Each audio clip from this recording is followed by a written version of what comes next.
This is Entrepreneurs Get Visible, the podcast for people who want more impact, influence, and income. I'm Anna Parker-Naples, and I'll be sharing with you proven methods from leading entrepreneurs that help you get visible as an authority in your field. Because anything's possible when you get visible.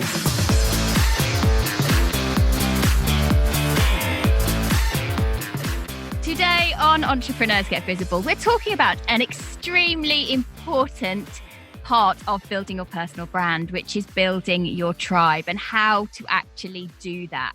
And when you build your tribe, all sorts of great things happen for you. And I'm joined today by Julie Creffield. Hello, Julie, and welcome to the show. I'm so excited to be here.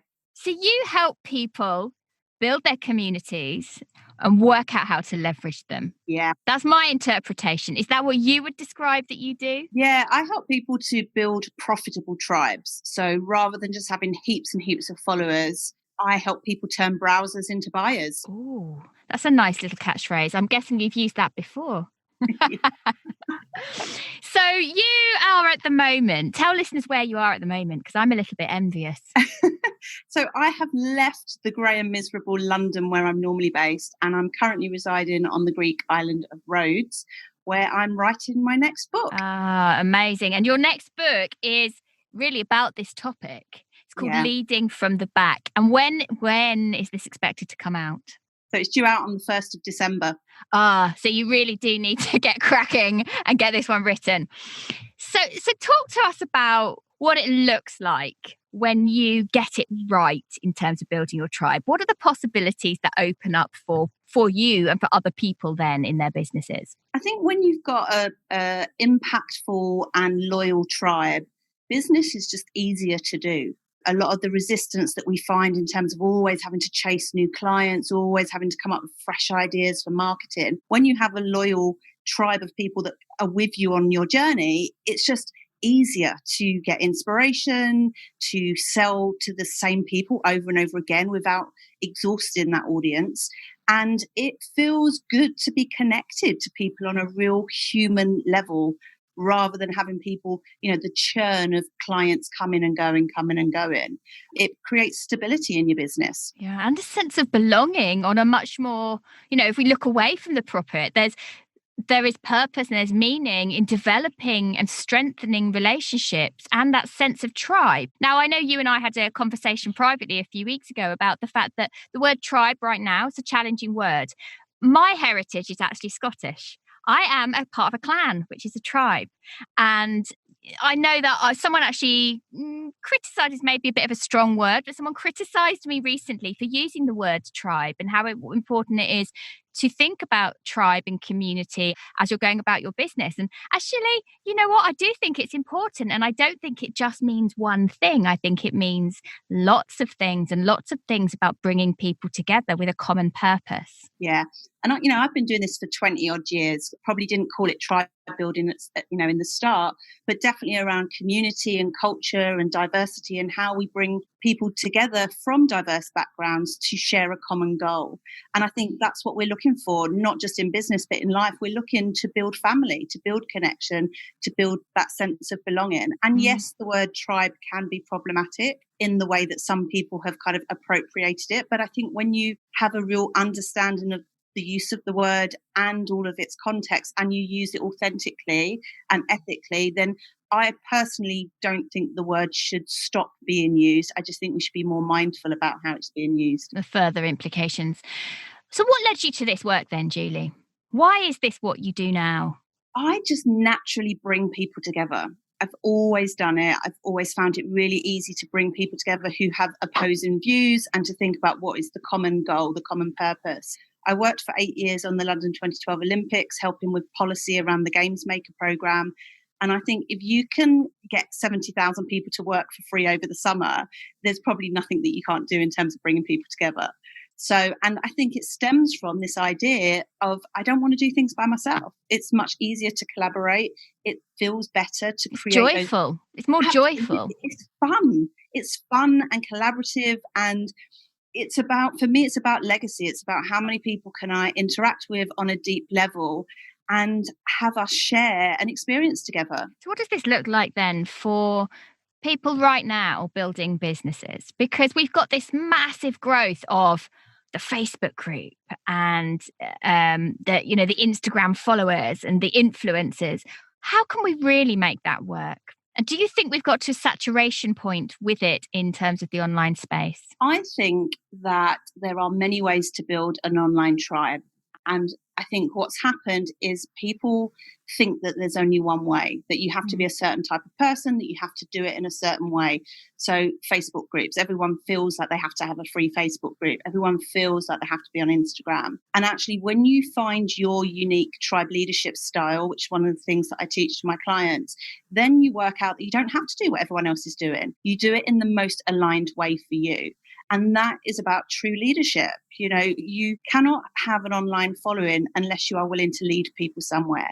And that is about having vision, and it's about having ethics and boundaries and all of those things. And it doesn't matter what you're selling. It's not necessarily for coaches or influencers. It could be product based. You know, any kind of business owner that wants to build a following has to show people what it is they're working towards, because that's what it is they represent, what they stand for. Yeah, absolutely. And so there's so much noise on social media, and the only differentiator we have is ourselves. We have to bring ourselves to the table and tell our unique stories and share our unique view on the world and do things in the way that feels most aligned to us. There's real vulnerability in that though, Julie. Absolutely.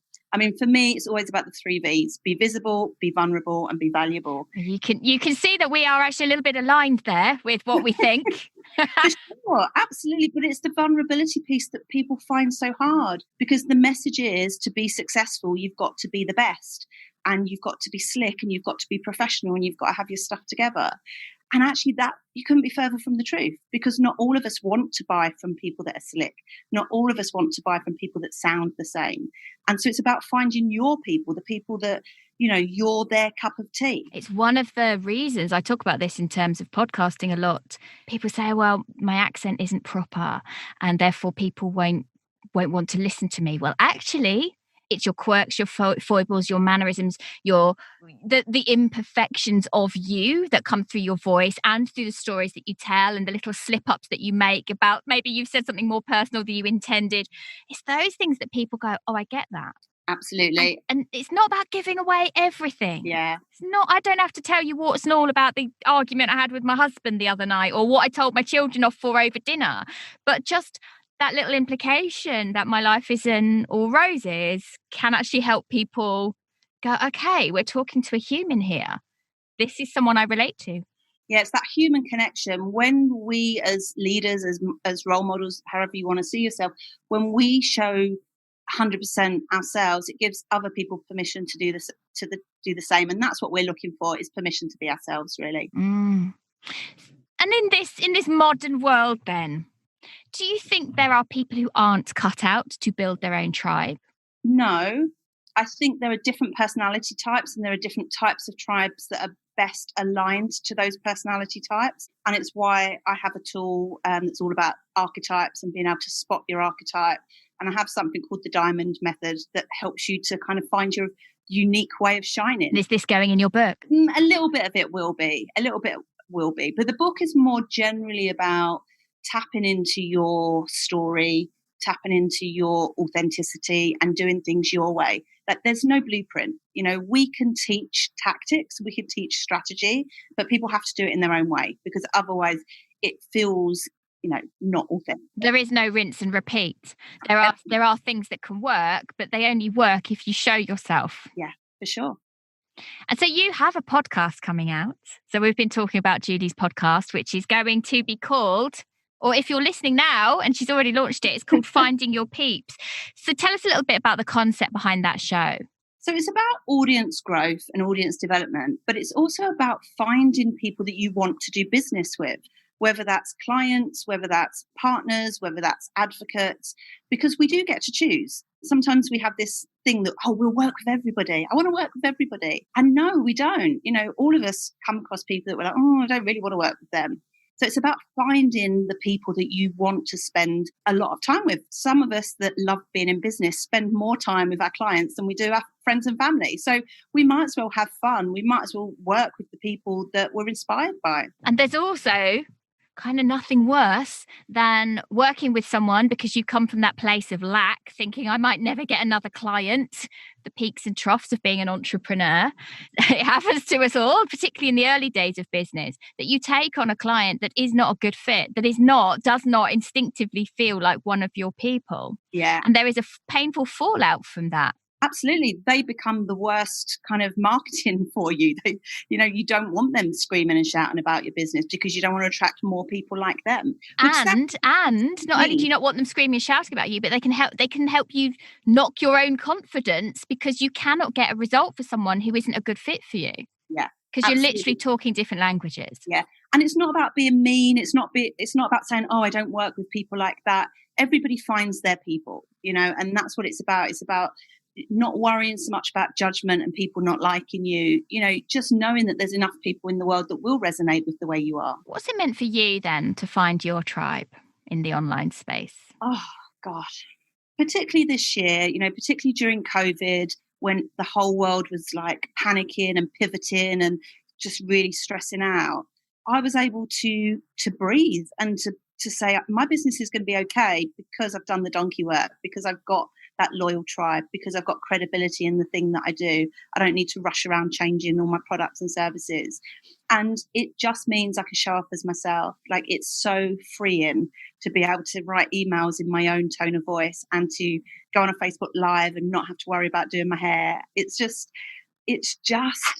awesome. It's just incredible. And it's given me the freedom to really consider what is it I want to do with my business?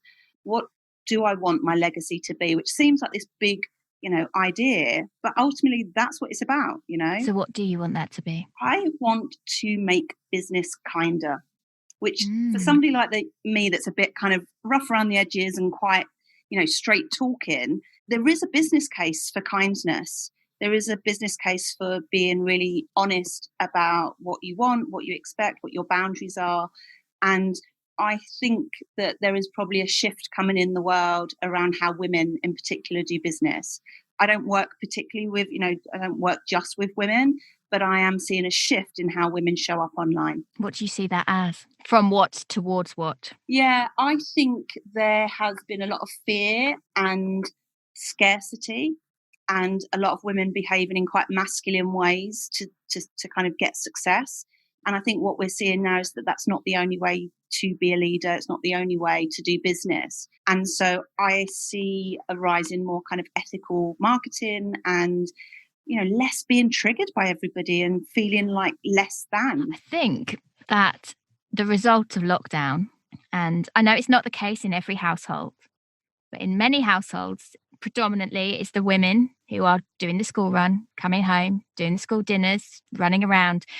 And that sense for women of needing to look perfect. I come across this in terms of doing Facebook Lives and visibility. Whenever I talk about visibility for people, there's so many reasons why. My hair wasn't perfect, so I couldn't do that. I hadn't got my lipstick on. I hadn't done my eyebrows. I needed a wax. Whatever.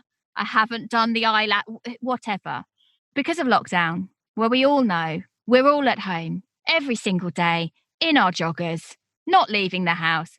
Probably, your whole work clothing did kind of migrate into, well, is it sleepwear, loungewear, workwear? It's kind of a hybrid. I think that has actually taken a tremendous pressure off. Yeah, I'd agree.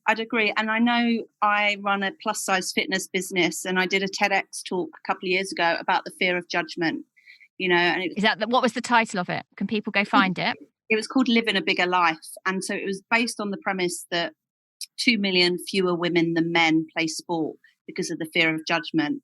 And so from my perspective, I was like, well, if women are not playing sport because of fear, what else are they not doing? So are they not launching businesses? Are they not going out dating? Are they not climbing mountains?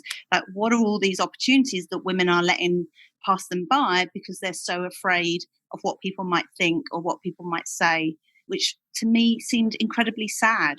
And it's something I strongly resonate with. There were lots of things I didn't do before I discovered that actually it's my own blocks that were stopping me from doing things. And that's one of the reasons why this podcast sits here now. It's why I'm in a recording booth and all those kinds of things. But what does this look like then for someone who just thinks, I do feel like I want to lead in some way. I do want my own tribe so that I can sell to them, but also so that I feel more connected. Yeah. What does that look? What does that mean, really, in intangible actions that people can take? Yeah. I think it starts with getting real clarity over what you desire. What is it you want? Not what do you think is possible, not what do you think you deserve, but what do you truly desire? When your goals are based on excitement and fun and abundance, you're much more likely to get them rather than, well, I need to make £2,000 a month to survive. Like, it's not about surviving. It's about saying, this is what I truly desire, and kind of tapping into that energy rather than the survival energy that a lot of us kind of, build our businesses on. So I think it starts with that. And I think it starts with having the courage to share those desires publicly. So when you're saying, I'm building this business because I desire my life to look like this, and I believe in this other thing, which is about making the world slightly better or improving somebody else's life, people buy into that. Yeah, they absolutely do. And I think there's something incredibly vulnerable about doing that for the very first time, potentially, or sharing a little bit more about yourself that you've not done before. And what amazes and astounds me is someone will say to me, maybe I've not met them before, but they'll say, I followed you for 2 years and I really noticed when you said such and such. And I'll think, I haven't written about that for 18 months. But it's that sense of connection. And in fact, just this in the last week or two, I've had 3 people say to me, who've come on discovery calls, say to me, Anna, I feel like I know you. Now, there's a reason for that. That's because my marketing, and I've got my inverted comma fingers up, my marketing, but also I know who I want to speak to. And I know that if I tell you about me, bits of me, you're going to get me. There's going to be some kind of level of resonance, sense of belonging. And it's really incredibly powerful when you have those conversations that are potentially sales calls, but that actually feel that you're talking to someone who's on the team. Yeah. Yeah. And then it doesn't become a big sell. Yeah. And we don't want to be working with people that we have to convince to work with us. I mean, that energy just feels off for both players. We want to be converting conversations that are just fun and about the logistics and talking through the detail rather than having to convince. And, just that doesn't work for me. So what does work? I think people that are willing to show up as themselves and to say, this is the area I need help with. These are the things I'm afraid of. And this is my goal. I want to know what people desire, what they truly desire beyond the ego-driven things of, oh, I want to be a 6-figure coach, or I want to have 10,000 Instagram followers and all of that kind of stuff. And it's fine to have those as goals, but I don't think that's the end goal. No.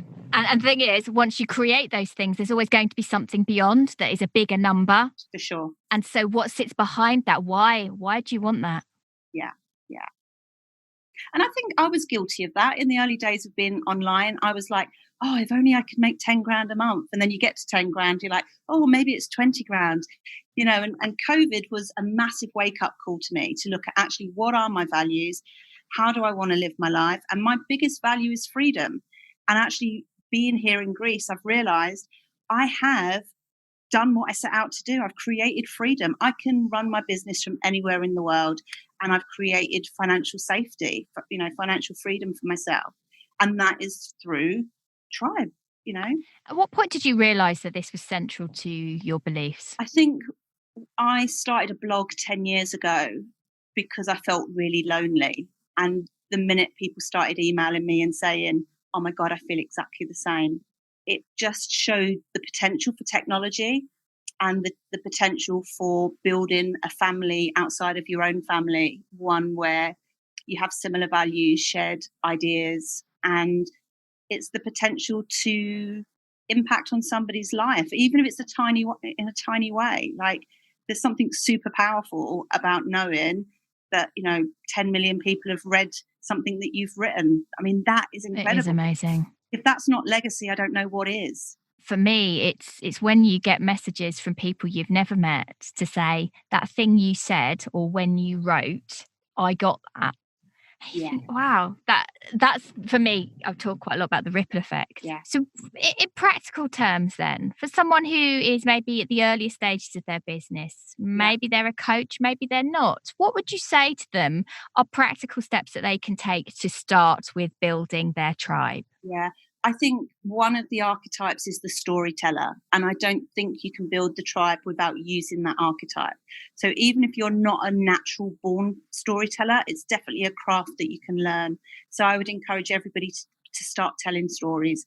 And the stories don't have to be your life story. They can be what you had for breakfast this morning. It can be the fact that you fell over. It doesn't have to be hugely connected to what your business does, but people just want to see who you are, and stories help with connection over and above any other type of content. And it doesn't always have to be super heavy. It doesn't. It could be really fun. I mean, I'm forever taking the mickey out of myself.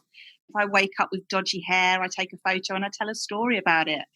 And people love cats, people love kids, people love what you've had for dinner. We just want to connect. I didn't have a very nice dinner. People probably wouldn't like that so much. We were doing HelloFresh at the moment and it was a bit dodgy. Maybe it may, but there's a story there, right? Otherwise, why would I share that? There's definitely a story. And I had lentil soup. And although it was very delicious, it looked like poo, And so, there are stories everywhere. Amazing. So Julie has come on my podcast and what we talked about is lentil poo soup. So there you go, listeners. That is your biggest takeaway from today's episode. Julie's really laughing now. So thank you, Julie, for coming on. And so Finding Your Peeps is going to be out soon because it's the podcast we've been discussing. Do you have a launch date for that yet? So anyone who's listening later, who's maybe in a few months' time, maybe they can just head over and have a listen to you right now. I'm thinking the end of January. Okay, so a few months to go. She's going to have a killer launch. You can guess who she's worked with. All right. Ladies and gentlemen, thank you so much for listening today about how to build your tribe. And I hope it's given you some food for thought about the meaning that sits behind the want to build that tribe, the want to have that audience engagement. Again, is my comma fingers. It's more than that. If you touch people, if you speak to people and they really get you, it's a whole different ball game. So thank you so much for joining us tonight, Julie. Thanks for having me. Thank you for listening to Entrepreneurs Get Visible. To get your free checklist on how to raise your profile and to find out about our community, go to annaparkernaples.co.uk/get visible.